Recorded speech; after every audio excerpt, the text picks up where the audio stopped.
Welcome to the Historical Romance Sampler Podcast. I'm your host, Katherine Grant, and each week I introduce you to another amazing historical romance author. My guest reads a little sample of their work, and then we move into a free-ranging interview. If you like these episodes, don't forget to subscribe to the Historical Romance Sampler wherever you listen to podcasts, and follow us on Instagram, TikTok, and YouTube. Now, let's get into this week's episode. I am very excited to be joined today by Harper St. George. Harper was raised in the rural backwoods of Alabama and along the tranquil coast of Northwest Florida. It was a setting filled with stories of the old days that instilled in her a love of history, romance, and adventure. By high school, she had discovered the historical romance novel, which combined all of these elements into one perfect package, and she has been hooked ever since. She lives in the Atlanta area with her husband and 2 children. When not writing, she can be found devouring her husband's amazing cooking and reading.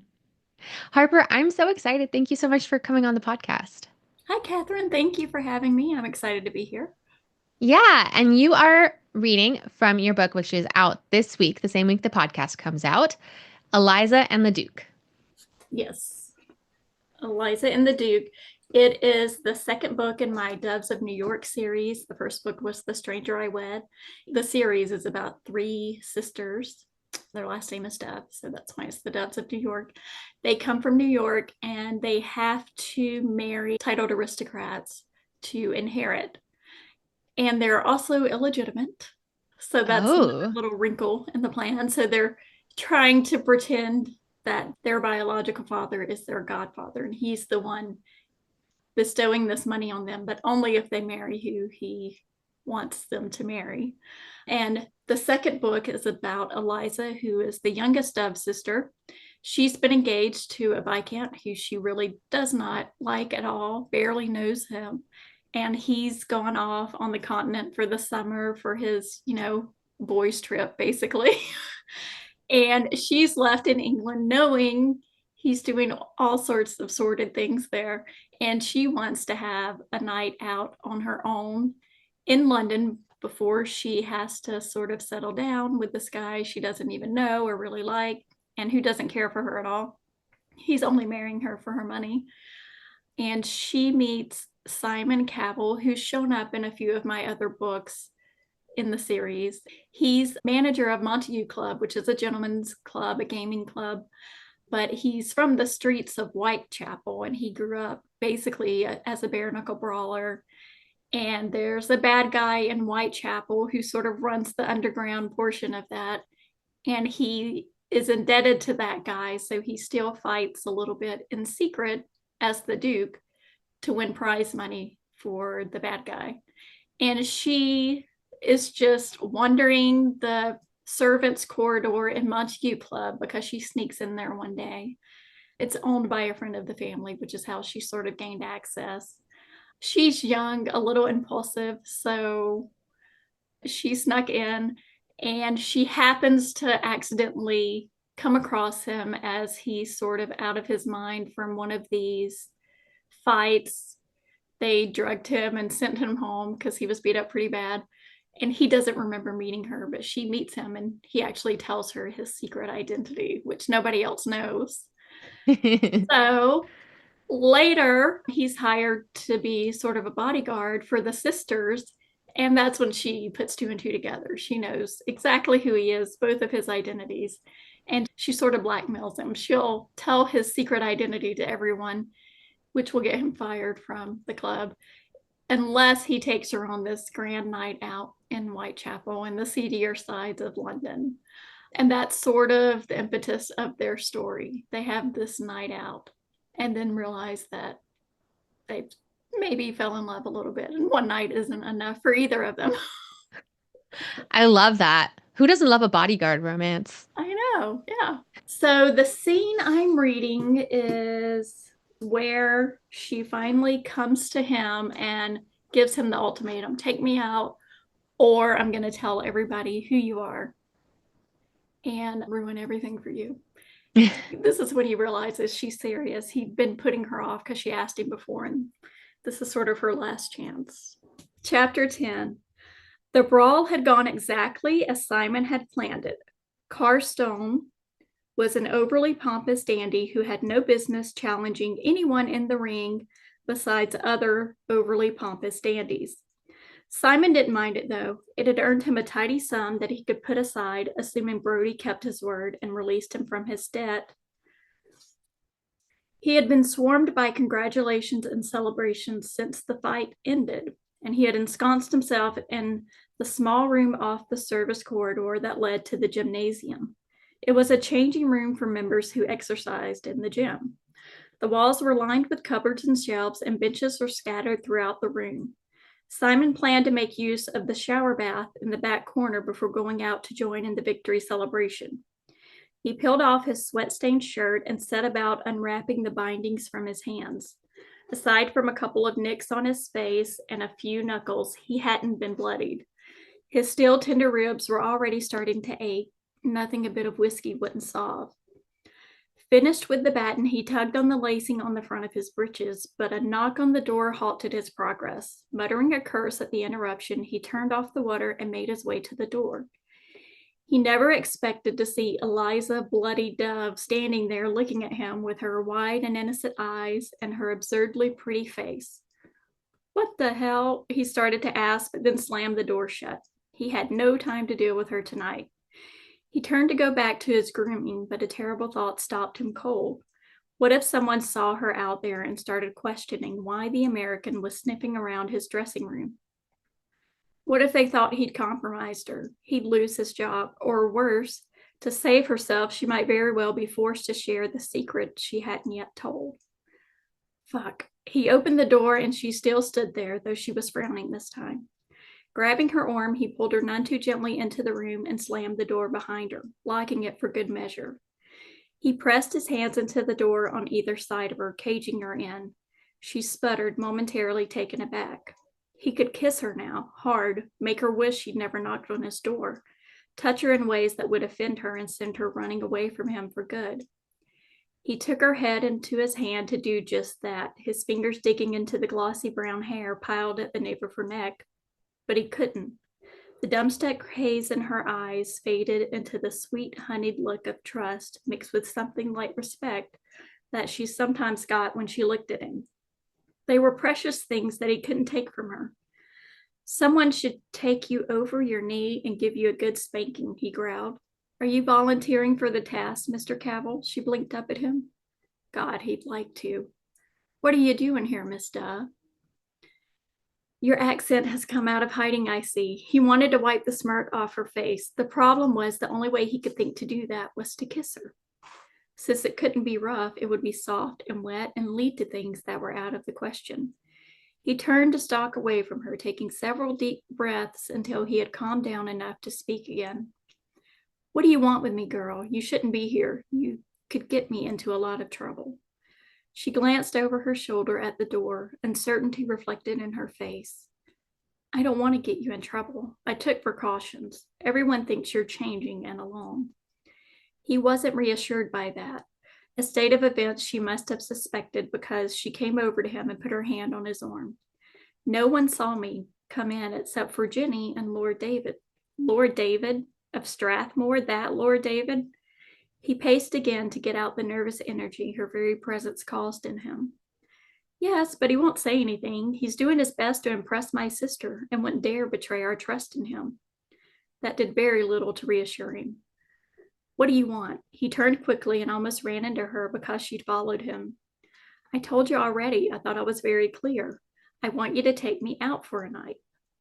Impossible. I thought I already told you no. She shook her head. You said that you would think about it. He took in a breath for patience. I cannot take you. It's too dangerous, and don't you threaten to tell everyone the secret you carry. If you were going to, you would have already. I can pay you. Her eyes were resolute, and she brought her handbag up to rifle through it. His gaze flicked down and was caught by the swell of her bosom. He looked away because he enjoyed looking a little too much. She pulled out some folded bills. It's yours if you'll take me. One night, that's all. He stared at the money, but of its own volition, his gaze went back to the swell of her breast. They weren't too large, but not small either. He reckoned they would be nice handfuls. And aware of where his attention was focused, she took in a shuddering breath that broke the spell. His eyes met hers. Why is this night in Whitechapel so important to you? An internal battle played out over her face. She didn't know how much to tell him, but he wouldn't do this for anything less than the full, unvarnished truth. What do you remember about the night we first met? She asked, her voice low, almost a whisper. It drew his gaze to her mouth and her soft pink lips. He remembered that he'd called her angel. Tell me. She took in a long and wavering breath. I'm engaged to be married to a man I barely know. My entire future will be an endless round of social occasions, balls and weddings and teas and political dinners. To top it all off, I'm fairly certain I'll have to give up my dream of going to a university. So few accept women, and I can't believe that Mainwaring will countenance such a thing of his wife anyway. All of that might be bearable if I loved him, but he is even now cavorting across the continent and having relations with prostitutes, and he's so proud of that fact that he and his friends are keeping score on that blackboard. She pointed in the direction of the very room of their first meeting. As he recalled, there had been several check marks added since that night. There was a twinge in the vicinity of his heart. It wasn't that he didn't feel for her, it was that he found it difficult to empathize with her making a decision that she knew was bad for her. Then why are you marrying him? He asked. Because it would be stupid not to. My godfather, Mr. Hathaway, is in charge of my inheritance, and he will only dole it out upon my marriage to a man he finds suitable. He only finds aristocrats suitable. So what happens if you do not marry an aristocrat? Then I receive no inheritance, and I'll have nothing. I have no father, Simon. He wasn't prepared for the fist punch effect of the sound of his name on her voice. It stole his breath. My mothers and sisters and I sold everything we owned to come here for the sole purpose of finding husbands to secure our futures. There is nowhere to go back to. There is no future where I don't inherit. He didn't know Mainwaring well, but he knew men like him. The thought of her married to one of them was anathema to him. Men like that wouldn't know how to deal with her. They'd crush her to control her. There is, you simply choose not to want that future. Would you choose that future? She challenged him. Would you walk away from $250,000 to a future of nothing but insecurity? I'm sure you're aware that options are limited for women. Simon could hardly conceive of that sort of money. He imagined his sister Mary, her curls and laughter, and all the small things about her that he didn't think about unless he had to because it was too painful.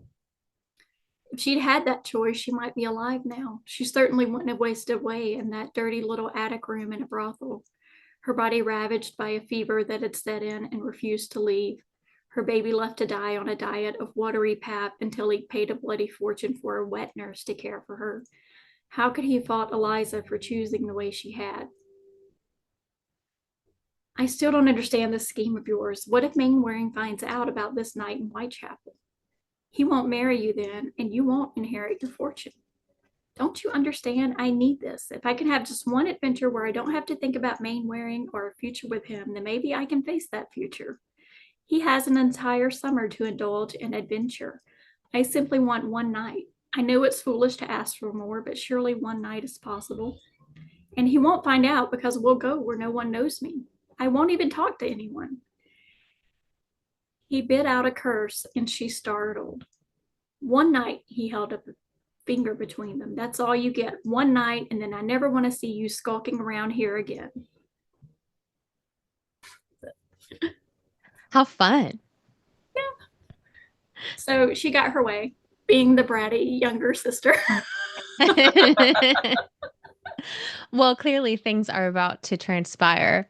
And I'm looking forward to asking you all of my questions. But first, we're going to take a quick break for our sponsors. Hey, audiobook listeners. Have you checked out the official Historical Romance Sampler Season 1 playlist on Libro.fm? On the playlist, you'll find historical romances you heard here first that are available to listen to on Libro.fm. Plus, if you're not yet a Libro.fm subscriber, use code HISTORICAL to get extra credits in your first month. Head on over to the Historical Romance Sampler link tree to learn more. So I am back with Harper St. George, who just read a delightful excerpt from Eliza and the Duke.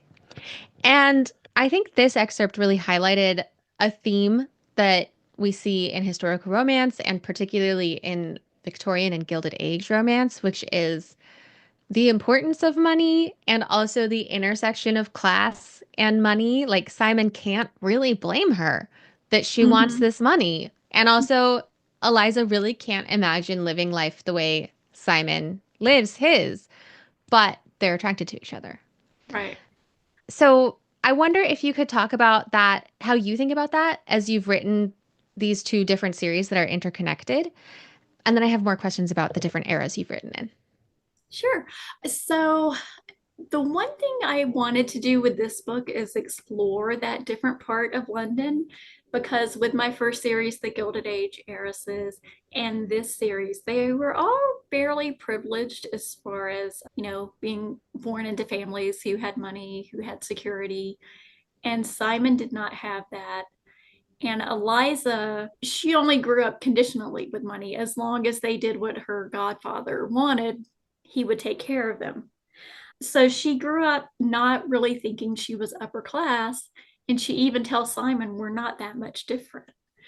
But then she goes to Whitechapel and she sees, oh, this is how people in poverty really live. And she sort of sees that it wasn't exactly what she thought. So I wanted to explore that a bit. And also in Whitechapel, they go to this really famous theater that is actually still standing. It was there at the time. It did get burnt out, but the original building is still there, where you had these traveling singers who would like go there, even singers from America, and other parts of Europe. And this was in Whitechapel. So it's not quite exactly what we think of when we think of Whitechapel. I think of like Jack the Ripper and Hmm. the prostitutes in the alleyways, and all of that was there. But, it was peopled with a lot of factory workers and things like that who, honestly, yes, lived very meager existences, but they also had the music theaters, and there were sort of side shows you would have pop up in parlors and taverns. So there was sort of a thriving arts community there as well, which I don't think we really think of when we think of that era. So it was really interesting to explore all the different sides of London and how the people might have lived back then. Yeah, that's really cool. And did you have to do a lot of new research for this book or the series that took you to London? Yeah, so I was lucky right before the pandemic, we were able to take a trip to London. And of course, we went to Mayfair and all the parks and Hyde Park and all the others. But we did go to Whitechapel and go to the alleys. And so I did get to see that firsthand because I knew at some point I wanted to bring that into the story. And then just researching, gosh, there are recordings of musicians who played there still around today, which is pretty amazing if you can think about it. And a lot of the songs that were written there would be performed in theaters in the United States too. So it was just really cool, that research. Yeah, absolutely. And something that I noticed in my research for you was like you have also written an extensive series in Viking Mhm. romances. You've written Mhm. Gilded Age Western America, Gilded Age New York. So I have a two-part question. One is, what do you think unites those eras? Like what's similar about writing through these eras? And then what differentiates each era? What do you get to explore in the different eras? That's a tough question. What I like about the Viking era is, well, I always loved the research portion. I'm a librarian at heart, even though I'm not a practicing librarian. So I really love the research and I love digging into these worlds and cultures that, we don't really experience today. And the Vikings certainly let me do that. But also, there's a lot about the Vikings we don't really know. There's a lot of gaps. So it's very much where history meets legend, which I like about that because you get to world build a little bit more. Mm. But also, that's what I love about the Gilded Age, the Victorian era. There's so much we do know, and we have a lot of primary sources. and we have newspapers that were around then that we can still have access to, so we know what people were thinking. There's much more of a framework that you're working within as you're writing. So it's just sort of a different way to write a story. And both of them are good in different ways. So if I could do whatever I wanted, I'd go back and forth because it challenges my creativity in different ways. So that's definitely how they're different. The one thing I think that combines them, though, are just the stories, the people and their lives. As much as we change throughout history, the more we stay the same. We're always looking for love, family, acceptance. And I feel like that's what sort of brings all of my stories together. I like to use love as a source of empowerment. And people are always, in the characters in my stories are sort of looking for that, whether in their own family, found family, whatever, to give them strength. That's beautiful. Oh, Yeah. And so, does the research inform your story ideas, or do you kind of get a little kernel of a story and then say, oh, I need to research this? Is it throughout every day you're doing research? How does that fit into your process? So, gosh, it's like, what came first, the chicken or the egg? I always have sort of my initial characters, and usually they're connected in some way, friends or family or something.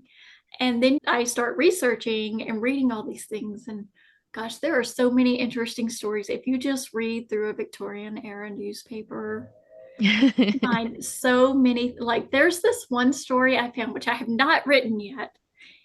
I would like to write it one day. It was like a police blotter. And I want to say it was in the 1870s, maybe early 1880s. And this guy goes into the police station and he's reporting a crime. He's reporting that this woman paid him, I can't remember the amount, but it was in the thousands of dollars to guide her from San Francisco to New York. They were in New York. And she won't pay him the money. Now, I don't know why you would pay somebody thousands of dollars, because that would be a lot even now, Yeah. you're talking like maybe $25,000. And because you had the transcontinental railroad at that time. So Right. just take the railroad. Maybe she wanted the scenic route. Maybe she was hiding from something. I don't know. So he takes the police back to the ladies' hotel room. They bang on the door. Nobody answers. They go to get the hotel manager. He comes with a key and unlocks the door. The room is empty. They go to the hotel safe to see if maybe she left money in there. They open the door and there's a pile of bird seed. Oh my goodness. What is the story there? And I looked through all the days after to see if there was a follow-up on what happened. I could not find any sort of follow-up Wow. to what happened in that story. So you're always finding little things like that, little nuggets, and you're like, I'm going to work that into a story somehow. Yes. Yes. Like, what was That's she running amazing. from? Who was Yeah. that guy really? Was he really her guy? And why did she have all the bird seed? I feel like it had to mean something to that guy, right? That was a big F you. Yeah. Yeah. Okay, well, and you talked about how you discovered your historical romance novel in high school and that it combined all these elements. So, who are some of the authors that you think influence your work the most? So many. Joanna Lindsay, Julie Garwood for sure. Judith McNaught. I would read her books over and over. I remember in high school reading one of her books, wanting to write, and I would like copy on a notebook her paragraph word for word, and then halfway through I would close the book and try to finish it in my my own voice, like Wow. literally just trying to infuse her voice with my work. That's actually a great writing exercise. Maybe. I think so. Yeah, so definitely her. Who else? So many others that I can't think of right now. I just remember reading all the time historical romance. I would occasionally pick up a contemporary romance or like something that wasn't romance, but I would always get pulled back to Yeah. the historicals because I don't know, I've just always been a history nerd. I love history and seeing it come alive that way. Heather Yeah. Grant, that's another one. Yeah. All right. Are you ready for Love It or Leave It? I'm ready. I've been ready. All right. Do you love it or leave it? Protagonists meet in the first 10% of the story. Love it. As soon as you can get them together on the page, I eat it up. Love it or leave it? Dual point of view narration. Love it. I love to see the other character pining and the misunderstandings. So many lovely misunderstandings. Yes. Love it or leave it? Third person past tense. Love it. I would never give it up. I know a lot of people are doing first person now, but I love their third person past. I just love it. Love it or leave it? The third act breakup or dark moment. Love it. I have to know that they have been tested and they're going to have to stay together. I mean, they don't have to break up necessarily, but I need something to come in and throw a wrench in their plans so I can see them work through it. Yeah. Love it or leave it? Always end with an epilogue. Leave it. I could take it or leave it. Once they've done the happily ever after, maybe it's because I'm a writer, I'm good with just imagining myself what happens next. But Mm-hmm. I don't mind a good epilogue as a reader. Yeah. Love it or leave it? Always share research in your author's note. Love it. I love just understanding where the story came from or the little tidbits that they found that they put in there. Yeah. And are there any other romance rules I didn't ask about that you like to break? That's a good question. So, in historical romance, I think especially we always have the virgin heroine. And I Mm-hmm. like to find interesting ways besides being a widow how that would not be the case because I do think it's actually a little more realistic than what we've been led to believe with every heroine saving herself for marriage. I mean, absolutely that did happen, but not all the time. Yeah. That's a good rule to break. Yeah. Well, Harper, thank you so much for coming on. This episode is out June 25th. So Eliza and the Duke released yesterday Mhm. at bookstores near you. Where can our listeners find you and more about your books? The best place would be my newsletter. It's harperstgeorge.com/newsletter, where you can find out all the stuff before you can find out anywhere else. And I share little sneak peeks and little facts that I find in my research there. Also, Instagram at Harper St. George. Nice. All right. And listeners, I'm going to put a link in the show notes. So just click on through. Yeah, thank you so much. This has been fantastic. By the time this comes out, we will have done a panel together in Decatur, Georgia, which I'm very excited for. And yeah, I can't wait for listeners to hear this sample and then read Eliza and the Duke. Thanks so much for having me. It's been great talking to you. That's it for this week. Don't forget to subscribe to the Historical Romance Sampler wherever you listen, and follow us on Instagram, TikTok, and YouTube. Until next week, happy reading!